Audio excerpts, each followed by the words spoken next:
Hey everyone, and welcome. Today, we're doing a quick clinical review of Hawthorn berry, specifically looking at its role in heart health. Now, if you're studying healthcare, this is for you. We're going to break down the evidence for this traditional remedy that's getting a ton of buzz in modern science. Let's dive right in.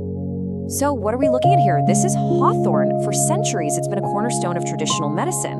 But what's really fascinating is that it's now showing up in clinical research and serious medical discussions. We're going to explore that sweet spot where ancient wisdom and modern science really meet.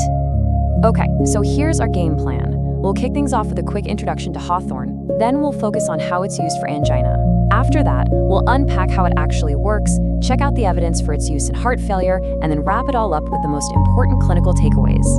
All right, first things first. Before we jump into the hard data, it's really important to get a sense of hawthorn's background.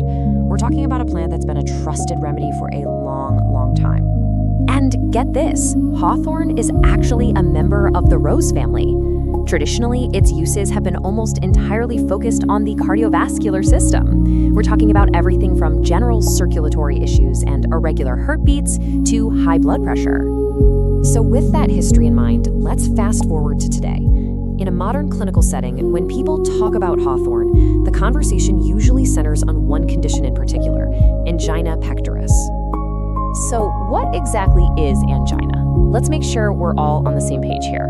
Angina pectoris is just the clinical term for that chest pain people feel when the heart muscle isn't getting enough oxygen-rich blood. And that is exactly where hawthorn comes into the picture. The whole idea behind using it is to tackle the root cause of angina, to improve that blood flow to the heart muscle and hopefully ease that pain.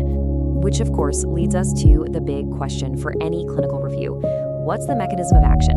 How in the world does this little berry actually pull this off? Well, the plant's power seems to come from its phytonutrients.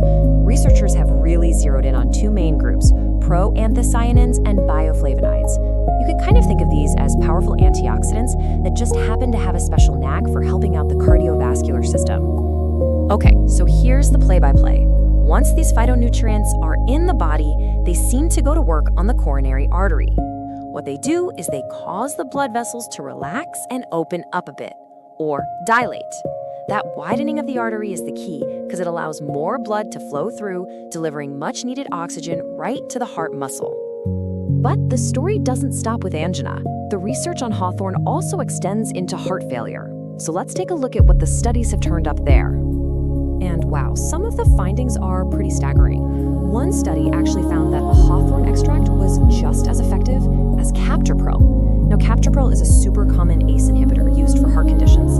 So to put a natural remedy in the same league as a standard pharmaceutical, that's a huge statement, and it's a big reason this plant is getting so much attention. And we're not just talking about numbers on a chart here. The research points to real, tangible improvements in patients' quality of life. People in these studies reported things like being able to exercise more, feeling less short of breath, and just having less fatigue overall. Those are benefits people can really feel. Okay, let's bring this all home. This brings us to the practical side. As a future healthcare professional, what are the key things you absolutely need to keep in mind here? So, in terms of what's out there, you'll see a lot of different products.